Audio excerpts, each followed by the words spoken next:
사랑의 아버지 하나님 감사합니다. 오늘 이 밤에 부르셔서 우리로 깰 때라 하는 것을 알게 해주셔서 감사드립니다. 깨어나기 원합니다. 우리가 깨어나고 우리 가정이 깨어나고 교회가 깨어나는 시간이 되기를 원합니다. 그래서 오늘 이 밤에 우리에게 들려주시는 하나님의 음성을 듣고 우리가 하나님께 간절히 기도하는 가운데 우리의 삶에 새로운 변화를 일으키시는 하나님의 선한 능력들을 경험하며 나아갈 수 있게 되기를 간절히 원합니다.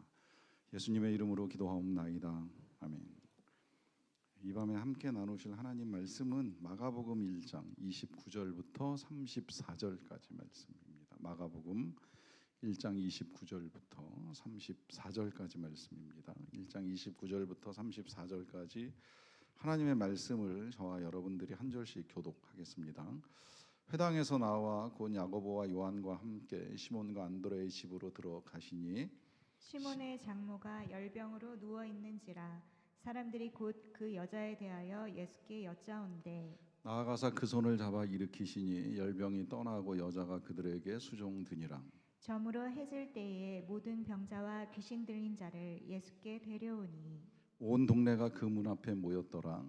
예수께서 각종 병이 든 많은 사람을 고치시며 많은 귀신을 내쫓으시되 귀신이 자기를 알므로 그 말하는 것을 허락하지 아니하시니라. 아멘. 금년에 제가 대학 친구들을 만나서 특별하게 하는 일이 한 가지가 있는데요. 우리가 이제 대학을 들어간 지가 올해가 딱 40주년이 되는 해입니다. 83학번인데 40년 동안 이제 만난 친구들이잖아요. 그 친구들을 만나면서 작년 그 송년 모임을 할 때 제가 제안을 했어요. 우리가 내년이면 입학한 지가 40년이고 우리가 만난 지가 40년인데 뭔가 좀 의미 있는 걸 했으면 좋겠다 싶어가지고 이제 어떤 제안을 했느냐면 우리가 그해 이제 여름에 그러니까 대학교 1학년 여름 방학 때 그 통일호 열차를 타고 부산에 내려가서 부산에 사는 친구 집에서 3박 4일 동안 머물면서 이제 그 여행을 하고 신세를 지고 이렇게 왔는데 다시 내려가서 거기 그때 우리를 섬겨주셨던 부모님을 만나서 식사라도 좀 대접을 해드리고 오자 이제 이렇게 이야기를 했어요. 그랬더니 뭐 친구들이 동의를 하고 또 그 친구뿐만이 아니라 기왕이면 우리가 그때 1학년 때 뭐 그 집만이 아니라 이제 여러 집들을 다니면서 밤을 지새우고 어머니들을 힘들게 했으니까 기왕이면 살아계신 어머니들 한 번씩 아버지들 계시면 아버지까지 다 만나서 식사라도 한 끼 이렇게 좀 근사하게 이제 대접을 해드리자 해가지고 지난 겨울에는 이제 1박 2일로 부산에 가서 식사 대접해드리고 이제 선물 드리고 이렇게 왔어요. 부모님들이 되게 좋아하시더라고요. 이건 그냥 여러분들도 한번 해보시라고. 이거 제가 별거 아닌 걸 제안했는데 우리 친구들이 이 행사를 할 때마다 좋은 제안 해줘서 고맙다고 제가 인사를 많이 받는데 이게 그냥 세상에서 우리가 미칠 수 있는 선한 영향력이 아닐까 싶어서 일단 이걸 공개하는 겁니다. 그래서 이제 최근에는 그 또 한 친구 이제 어머니를 그저께 이제 가서 뵙고 똑같이 어머니가 원하는 식사 이제 같이 하면서 이야기 나누고 그리고 뭐 선물도 드리고 이렇게 왔는데 그런 중에 이제 그 어머니한테 이제 말씀을 듣게 된 거예요. 최근에 이제 무릎 수술을 하셨대요. 이 연세가 들면 왜 연골이 이렇게 이제 닳아 없어지면서 수술을 많이 하잖아요. 근데 이 수술을 좀 늦게 하신 것 같아요. 늦게 하셨는데 그야말로 이제 연골이 다 닳아가지고 이 무릎이 거의 그 정말 닿는 듯한 느낌이 들 정도의 이 통증으로 굉장히 고통스러워 하셨는데 이 수술을 하시는 과정에 이 비용이 많이 들잖아요. 그리고 이제 아들은 국립병원에서 일을 하니까 기왕이면 그 병원에서 해야지 이제 비용도 싸게 들고 혜택도 받을 수 있고 하니까 이제 그 병원에서 하고 싶은데 문제는 그 병원에 그 수술을 받기 위한 대기자가 5년이 밀려 있다는 거예요. 그러니까 그 5년을 기다리려고 하면 그 5년 동안에 얼마나 그 걸음걸이가 힘드시겠어요. 성당 다니시는 분인데 제가 이 얘기를 빼먹었군요. 그 부모님들이 교회를 다니시거나 안 다니시거나 일단 그 식사를 하기 위해서 이렇게 모여 앉으면 제가 이제 부모님께 여쭤봐요. 저는 교회 섬기는 목사인데 괜찮으시면 제가 기도를 한번 해드리겠습니다. 이러고 여쭤보면 연세 드신 분들이 기도받는 걸 싫어하진 않거든요. 신앙이 있던 없던, 교회를 다니던 안 다니던. 부산 부모님은 두 분 다 교회 안 다니시는데 기도해드리겠다고 하니까 기도해달라고 해서 기도하면서 제가 하고 싶은 말 다 하고 축복해드리고 그러고 이제 식사 같이 했는데, 한번 그렇게 시작을 하니까 이제 이번에도 이 친구 부모님 앞에서도 똑같이 이제 기도해드릴까요? 그랬더니 이제 기도해달라고. 그 어머니는 또 우린 천주교니까 목사님 기도해 주셔도 괜찮아요. 그래서 이제 기도를 해드렸는데, 이분이 무릎 상태가 얼마나 안 좋은지 집에서 그렇게 멀리 떨어져 있지 아니하는 성당에 가는 것조차도 이제 힘들 만큼 기다릴 만한 이제 마음의 여유, 시간의 여유가 없으셨던 거예요. 그런데 이제 때마침 그 병원에 대기하고 있는 이 수술 환자 중에 한 사람이 중간에 수술을 포기하고 수술을 안 받겠다. 이제 이걸 그 병원에 있는 아들이 정보를 알고 이제 신속하게 연락을 해서 그 빠진 사람 대신 이제 이름을 올려가지고 수술을 받으셔서 지금 아주 이제 건강하게 다니시는데 어려움이 없다. 이제 이렇게 말씀하시는 걸 들었습니다. 자, 이걸 이제 우리가 그냥 자꾸 윤리적으로만 접근하면 그거 이제 부정 아니냐, 불이 아니냐, 막 이제 이런 이제 시비를 걸지는 모르겠지만, 여러분 그냥 우리가 단순하게 그 환자의 입장에서 그냥 생각을 해봐요. 뭐 우리의 입장에서 생각을 해보는 게 제일 좋을 것 같아요. 정말 내가 힘든데, 아니면 뭐 우리 부모님이 힘든데, 아니면 우리 가족이 아픈데 치료는 받아야 되겠는데 받을 길이 없다거나, 아니면 받기는 받을 수 있는데 뭐 굉장히 긴 시간을 기다려야 된다라고 하면, 이걸 그럼에도 불구하고 이제 누군가의 도움으로 뭐 신속하게 이 길을 갈 수 있다라고 하면 솔직히 그런 혜택 좀 받고 싶지 않습니까? 그런 혜택 좀 한 번쯤은 나한테도 좀 있었으면 좋겠다, 이런 생각 할 만하잖아요. 지금 이제 그런 문제를 이제 오늘 우리가 본문에서 이제 부딪히게 되는 건데요. 자, 우리 예수님의 은혜는 사실은 이제 모든 사람에게 필요한 은혜예요. 그 은혜가 오늘 본문에도 나타나요. 그래서 이제 나중에는 막 정말 많은 사람들이, 뭐 병든 사람, 귀신 들린 사람 다 나와가지고 치료를 받는데, 문제는 이 은혜가 어떤 경우에는 정말 많은 사람들에게 보편적으로 임하는 은혜이기도 하지만, 또 한편으로는 누군가에게, 특정한 사람에게 임하는 특별한 은혜가 될 수도 있다라고 하는 거예요. 이걸 여러분 오늘 본문을 보시면서 이거는 이제 어떤 특별한 사람, 뭐 오늘 본문의 대표적인 사람이 베드로인데 그 베드로 같은 사람이나 특별하게 받는 은혜이지 나도 과연 그런 은혜를 받을 수 있을까라고 하는 의심을 갖지 마세요. 여러분, 실은 우리가 다 특별한 사람이에요. 우리가 복음 안에서 특별하게 정말 우리에게 가르쳐주는 진리 가운데 한 가지는 하나님 앞에서 우리는 다 특별하다라고 하는 겁니다. 오죽하면 책이 나왔잖아요. You are special. 너는 특별하단다. 동화책이 나와서 우리 아이들한테 계속 가르쳐 주는 거예요. 넌 특별한 존재다. 왜? 하나님이 계획하시고 하나님이 창조하셨으니 하나님의 작품이고 작품 중에도 명작이니 특별하다. 이걸 지금 이제 세상에서 이 경쟁 속에서 한꺼번에 몰아놓고서 똑같이 가르치고 똑같이 키워내려고 하니까 얼마나 특별한지를 모르고 공부 잘하는 친구 한두 명만 특별하게 인식을 해서 그렇지, 실상은 모두가 다 특별한 존재로 이 땅에 태어난 거예요. 그러니까 천하하고도 바꿀 수가 없을 만큼 존귀한 가치를 가지고 있는데, 그러하기 때문에 성경 안에서 그야말로 어떤 특별한 사람이 특별한 은혜를 경험한다라고 하면 그건 그 사람이니까, 그가 특별하니까 받는 은혜다, 이렇게 생각하실 이유가 없다는 거예요. 우리도 특별하기 때문에 주님의 특별한 은혜가 나나 혹은 나를 통해서 우리 가정에 임할 수 있다라고 하는 사실을 믿으면서 오늘 본문을 좀 보셨으면 좋겠어요. 자, 이 특별한 은혜가 임하는 과정을 먼저 좀 보셔야 되는데, 일단 29절은 이렇게 시작이 됩니다. 회당에서 나와 곧 야고보와 요한과 함께 시몬과 안드레의 집으로 들어가십니다. 자, 회당에서 나왔다는 이 말씀은 지난 시간에 읽었던 본문의 연결선상에 있는 거예요. 연결선상에 있다라고 말씀을 드리는 이유는 이날이 안식일이었고, 안식일에 예수님이 회당에 가셔서 강론하셨잖아요. 말씀을 전하셨잖아요. 들은 사람들이 놀랬어요. 와, 이건 들어보지 못한 특별한 교훈이다라고 하는 감동을 받았어요. 자, 말씀 속에서만 감동을 받은 것이 아니라 그러고 난 다음에 그 회당 안에 귀신 들린 사람이 한 사람 있었는데 예수님께서 그 귀신을 쫓아내시는 일까지 하시고 나니까 이제 사람들이 더 놀랬잖아요. 야, 정말 권위 있는 새 교훈이로다라고 하면서 사람들이 이 예수님이 도대체 누구인가 의문을 가질 만큼 아주 특별한 일이 일어났습니다. 자, 여기까지는 뭐 어떻게 보면 이제 회당 안에서 말씀하신 것이기 때문에 많은 사람들 앞에서 공적인 사역을 우리 예수님이 하셨다고 볼 수도 있겠고요. 그러고 난 다음에 귀신 들린 사람, 뭐 그 사람은 뭐 그 나름대로 또 특별한 은혜를 받을 수 있다고 생각을 하는 것인데, 그 다음에 이제 그렇게 사람들 앞에서 설교하시고 말씀을 전하신 이 예수님이 오늘 특별하게 지금 회당에서 나와가지고 어디로 간다고요? 시몬과 안드레의 집으로 들어가십니다.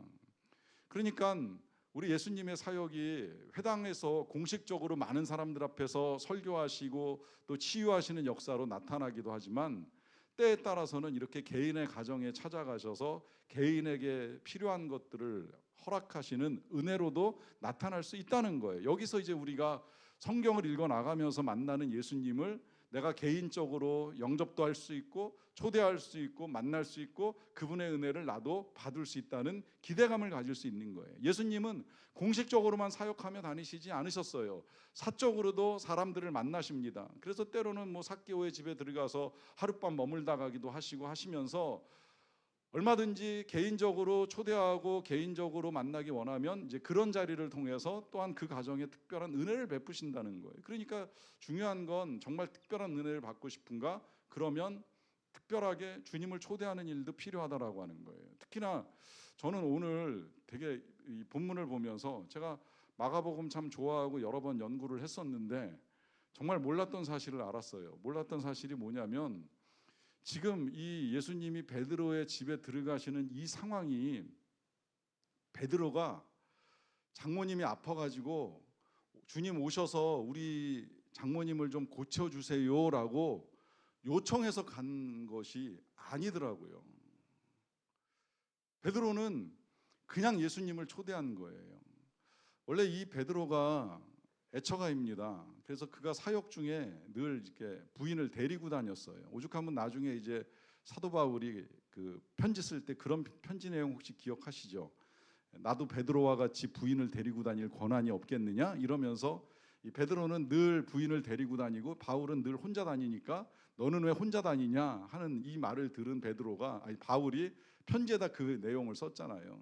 나도 그럴 수는 있어. 그러나 난 지금 그 권리를 포기하고 그냥 혼자 다니는 거야.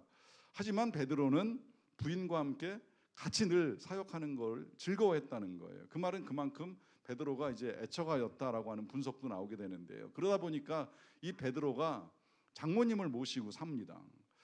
그래서 지금 여기 보시면 시몬과 안드레의 집인데, 이 형제가 사는 집인데 그 집에 장모님이 계신 상황에 지금 오늘 사건이 일어나고 있는 거예요. 그런 상황에서 이 베드로가 지금 예수님을 모시고 그 집으로, 자기네 집으로 들어가는 건 고쳐달라고 들어가는 게 아니었더라고요. 일설에 의하면 이 베드로의 장모가 굉장히 음식 솜씨가 좋았다는 이야기가 있는데 그 증거는 이제 오늘 본문에도 나오기는 해요. 그러다 보니까 지금 이 베드로가 예수님을 한번 집으로 모셔서 식사 대접을 하고 싶은 거예요. 특히나 지금 요 상황을 성지에 가서 보면 이제 좀 더 명확하게 이해하실 수 있는데요. 성지에 가보시면 갈릴리 호수를 중심으로 해가지고 주변에 우리에게 아주 익숙한 몇 개의 마을이 있어요. 가장 익숙한 뭐 나사렛이라든지 또 혼인잔치했던 가나라든지 그 다음에 이 가버나움이라든지 이제 이런 동네들이 호수를 중심으로 해서 이렇게 배치가 되어 있습니다. 그리고 그 중에 이제 가나에 가면 그야말로 이제 물로 포도주를 만드신 걸 기념하는 집과 이제 그 공간이 있고요.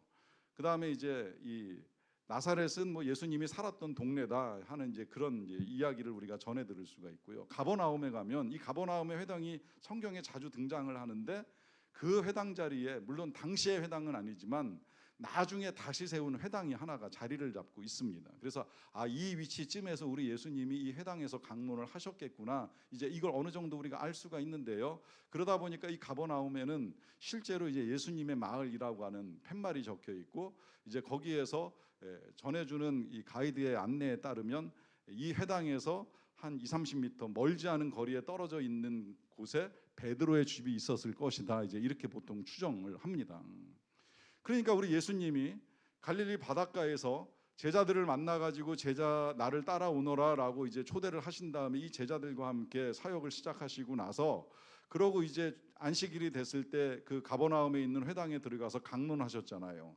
강론 끝나고 나니까 이제 베드로 입장에서는 우리 예수님이 모처럼 우리 동네 여기 가버나움까지 오셨는데 우리 집은 조기이고 거기 또 우리 장모님이 음식 솜씨가 보통이 아닌데 그렇다면 우리 뭐 여기 뭐 야고보 요한까지 있다 할지라도 우리 한 대여섯 명 같이 가서 밥 한 끼 먹는 게 뭐 그렇게 어렵겠나 이제 이런 생각을 하고 예수님 식사 시간도 됐고 했으니까 우리 집에 가셔서 같이 식사나 하고 가시죠. 더더군다나 지금 이제 이른 아침부터 회당에서 사역하시고 귀신 막 쫓아내고 하시느라고 하루 종일 이거 고단하고 피곤하다고 말씀드렸잖아요.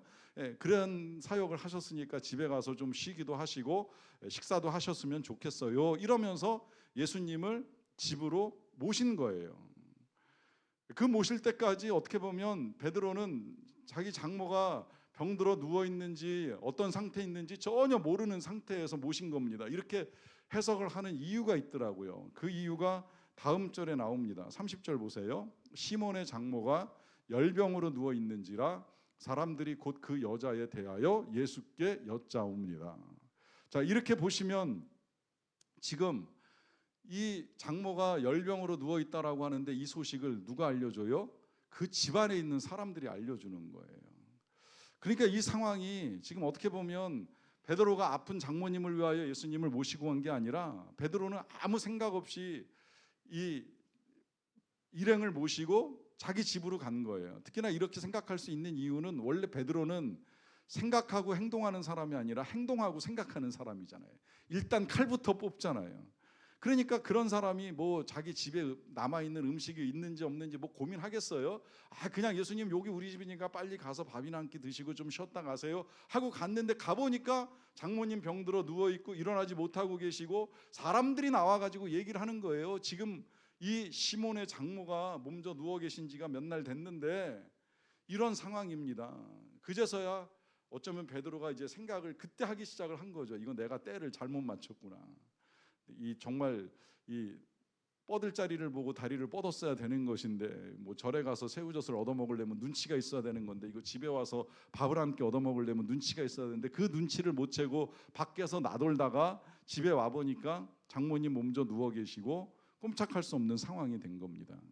자, 여러분 여기까지 일단 이 상황에서 장모의 입장도 한 번쯤은 생각을 해봐도 좋을 것 같아요. 장모 입장에서는 이 사위가 어땠을까요? 사위를 맞아보셨어야 알지 않으시나? 아니면 사위 돼보신 분들은 아실 거 아니에요. 저는 사위로 비슷한 경험을 해보긴 했어요. 물론 제가 당시에 제 장모나 장인어른의 마음은 알지 못하지만 우리 장모님이 저를 사위로 맞이하실 때 저는 회사를 다니고 있었던 사람입니다. 직장생활 잘하고 있었어요. 뭐 그냥 사위로 맞기에 큰 불편함은 없으셨을 것 같아요. 근데 그러던 어느 날 직장을 잘 다니다가 때려치면서 제가 조그맣게 사업을 좀 해보려고 합니다. 했는데 그 사업 말아먹고 그러고 나서는 갑자기 또 어느 날 제가 신학을 해보려고 합니다라고 하니까 더더군다나 그때 우리 장모님의 딸이 큰 딸만 있는 게 아니라 둘째 딸이 뱃속에서 이제 임신돼 가지고 막 불러오기 시작하던 때예요. 그런데 제가 갑자기 아무것도 안 하고 저 이제 공부할 거예요 이러고서 선언을 했어요. 장인 장모님 마음이 어떠셨을까요? 애는 둘이 돼가고 있는데 그런데 갑자기 뜬금없이 공부를 한다고 하는 거예요. 더더군다나 뭐 장모님은 그때 당시 이제 교회도 다니시고 권사님 임직도 하셨지만 우리 장인어른은 그때까지도 불신자이셨거든요. 교회 전혀 안 다니고 계셨어요. 오죽하면 제가 이제 정말 신학교 입학하고 학교를 막 다니기 시작했을 때쯤에 저를 만나서 그 말씀을 한번 하셨지요. 자넨 자네의 길을 가, 난 내 길을 갈게. 이러시면서 제가 가는 길이 마땅하신지 못 마땅하신지 어쨌든 뭐 알아서 하는 식의 이제 말씀을 하시는 걸 들어보기도 했어요. 자, 지금 이 베드로가 뭐 비슷한 상황일지는 모르겠지만 어느 날 갑자기 금을 집어던지고 배 집어던지고 난 이제부터 예수님 따라갑니다 그러고 집을 나간 거예요. 그리고 안 나타나요. 그러다가 어느 안식일 날 그가 따라다니다고 하는 그 예수님과 또 그 제자들 야고보와 요한까지 데리고 이 집에 나타난 거예요. 여러분 이 장모 입장에서 지금 이 예수님 그리고 베드로를 보는 마음이 어떠했을까라고 하는 생각을 한번 해보는 겁니다. 그런데 중요한 건 뭐냐면 어떤 마음으로 예수님을 모시고 가던 또 어떤 마음으로 예수님을 만나게 되던 놀라운 건 예수님이 가시는 그 집에 변화가 일어나기 시작을 합니다. 놀라운 변화가 일어납니다. 어떤 변화가 일어날까요? 다음 절을 볼까요? 31절입니다.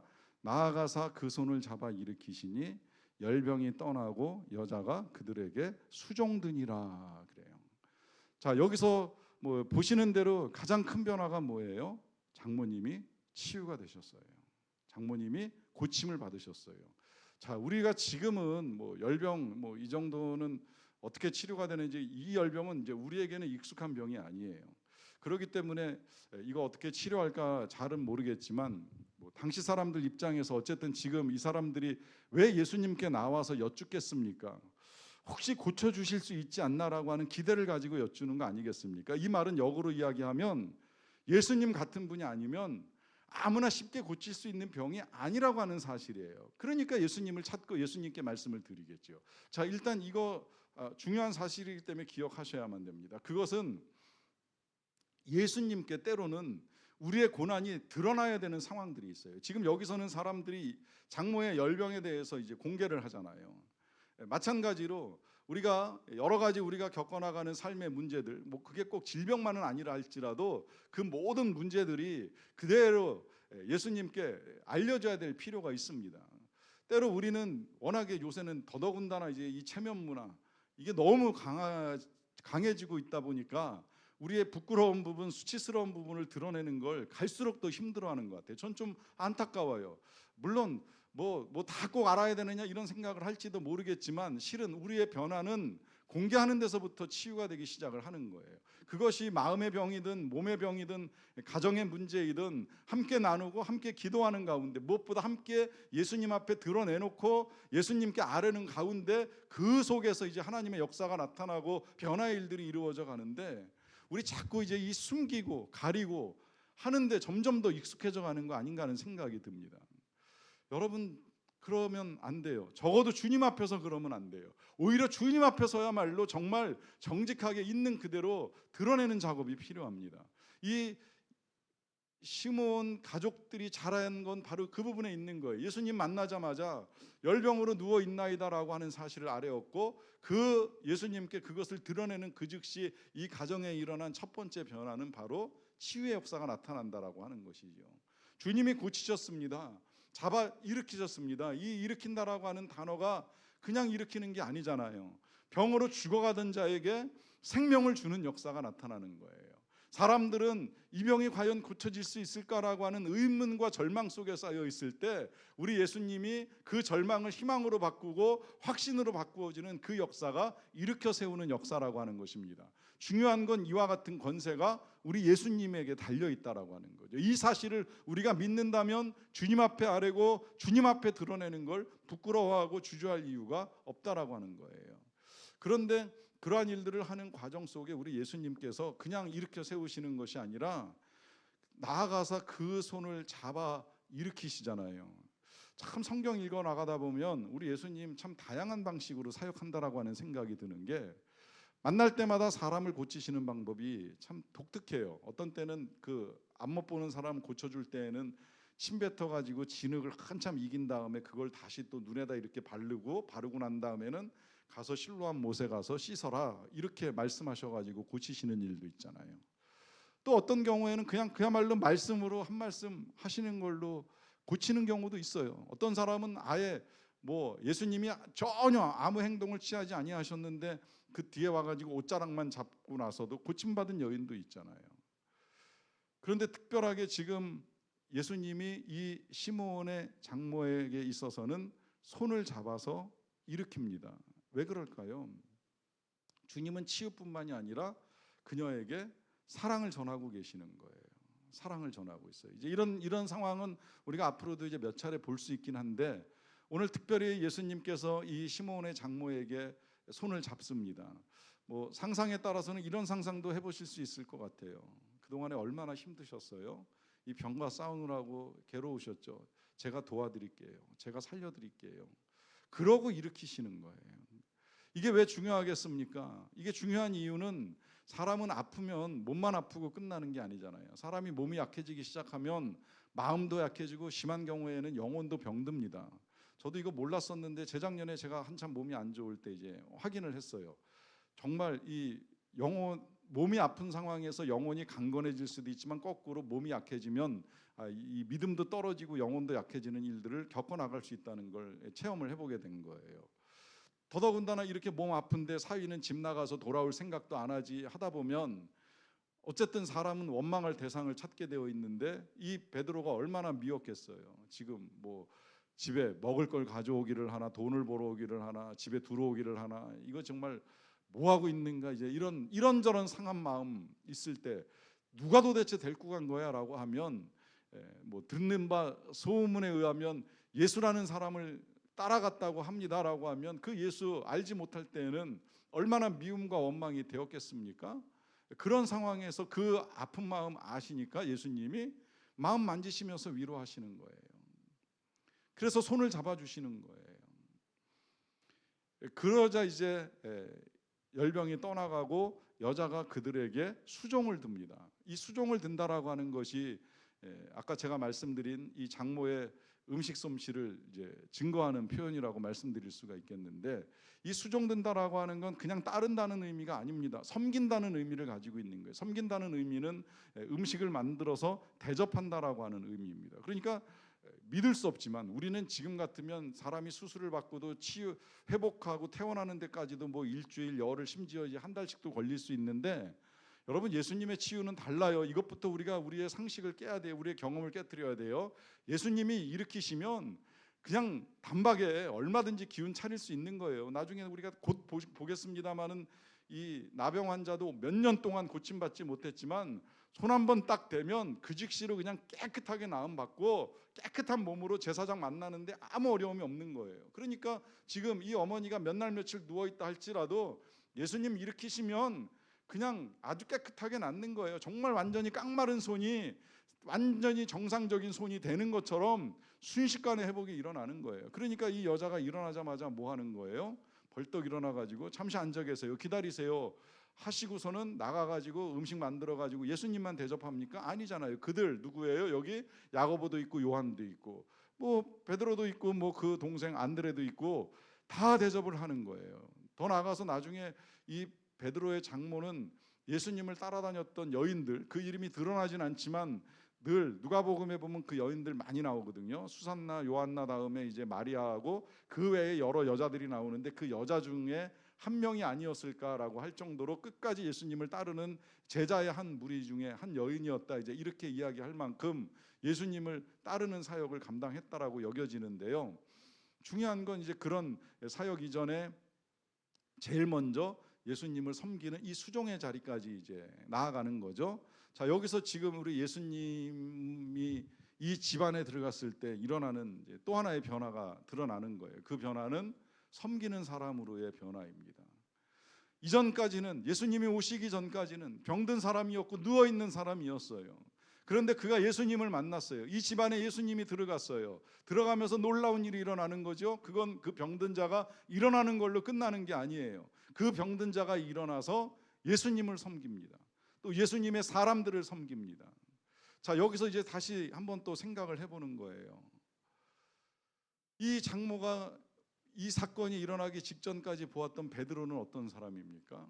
참 답답한 사위 아닙니까? 왜 갑자기 금을 버리고 배 버리고 예수를 따라가느냐 말이에요.